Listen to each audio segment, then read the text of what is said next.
Hey guys, this is another exploder strategy and it's for Nod Air Assault. Oh yeah. Now you might have seen my Scrin Air Assault strategy. If you haven't, well, why don't you have a butcher's? Go onto my YouTube page, go onto my videos, and then you will find it there. But anyway, we're not going to talk about that, we're going to talk about what this strategy is about, which is the Nod Air Assault. I am obviously Nod. The orange opponent for this battle is a Scrin. And for some strange reason it's frozen.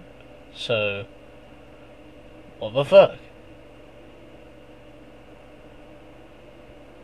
Here we are again, but this is my partner for the match, who's also a Nod. And he's green Nod. So hello to you, Paul, as we're going to call him. He's already made some units by this time because I've skipped the first couple of minutes, which is just making the base. And this is our enemy, the mighty Bob.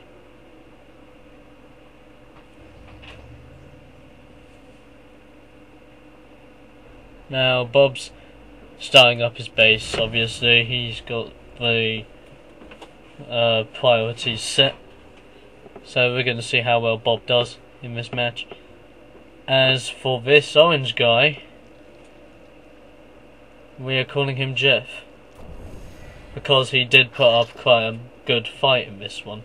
While as Bob, the mighty Bob, decided that he wasn't going to take it, and so he just got beat.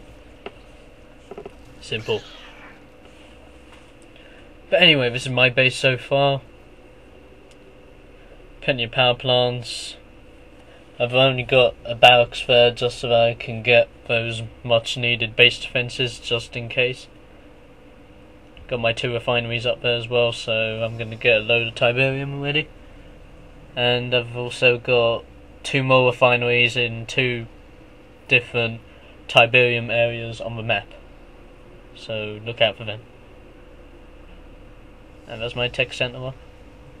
So now I can get on to making the upgrades for my choppers.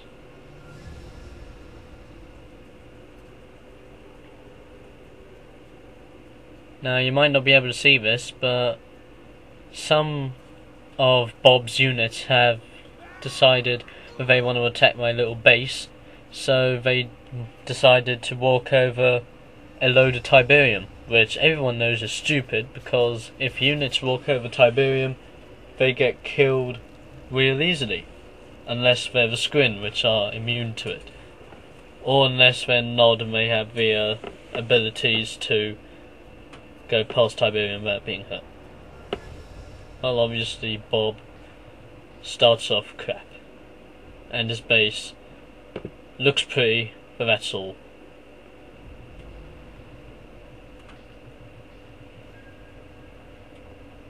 So here we go, we've got 2 pairs of tanks, no, 3 pairs of tanks, but one's running away, and one of the Scrin tanks attacking my base defences, which are only anti-infantry at this point. So they could take them out pretty easily, but it's going to take a while. There's another one down. Nope, they're all down. And then by the time they're all dead, the anti-vehicle base defences come up.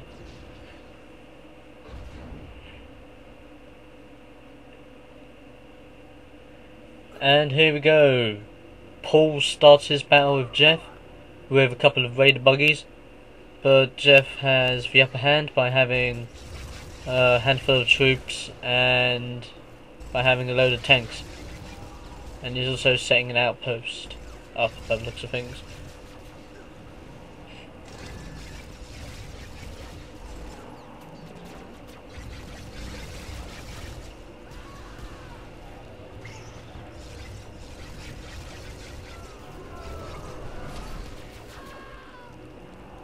Paul's been defeated this time, but he'll come back with a vengeance. He'll try his best to come back.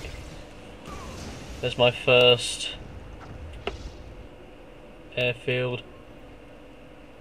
So I'm going to be starting to create my aircraft very shortly. Now, for this strategy, I only use the nod choppers. I don't decide to use the stealth bombers. Why is this?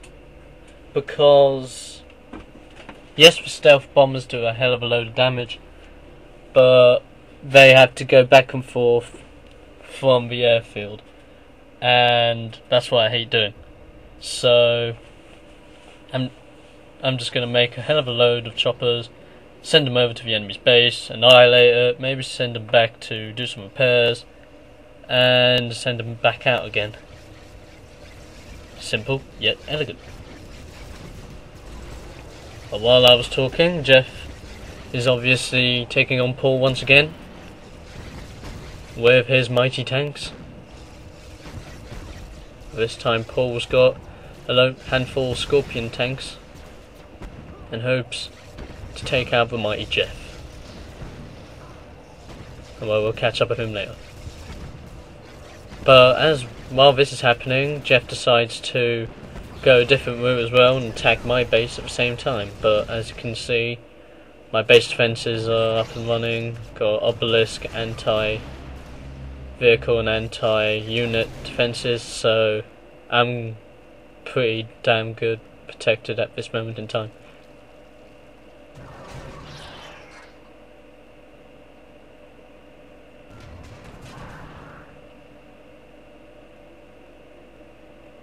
While this is happening, there's a little battle going on between one of Paul's buildings and one of Bob's predator tanks.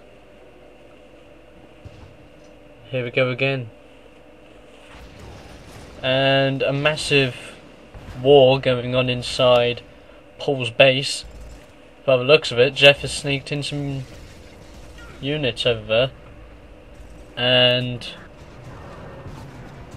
well, Paul's base might be getting pelted at, but due to his base defences being up and running, he can take them out pretty easily.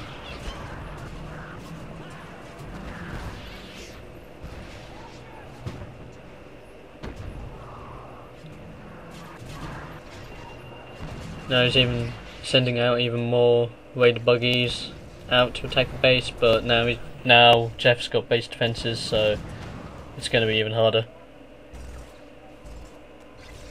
There's my base up here now. It's good. It's fully defended now, so I shouldn't have any trouble. But it's my other base that you saw dealing with Jeff's units. It's doing good. Now what Paul's done, he's built a command centre in the middle of Bob's base, which is a good idea because it attracts Bob's units towards that building, and it also enables him to build any other buildings within Bob's base, so he can build a load of base defences and then just send them out going crazy at buildings if he wants to. Oh, what's this? By the looks of it, Jeff is trying to steal a aircraft strategy, but this time using Scrin. Well, as I was saying, all of Bob's units are concentrating on that command centre. But as you can see, Paul is repairing it constantly, making sure that it is 100% of the time. And so they're just going to be shooting at it for no reason whatsoever. And while this is happening, so many other things are happening. So this is part 1, guys, but stay tuned, because I will be back in part 2.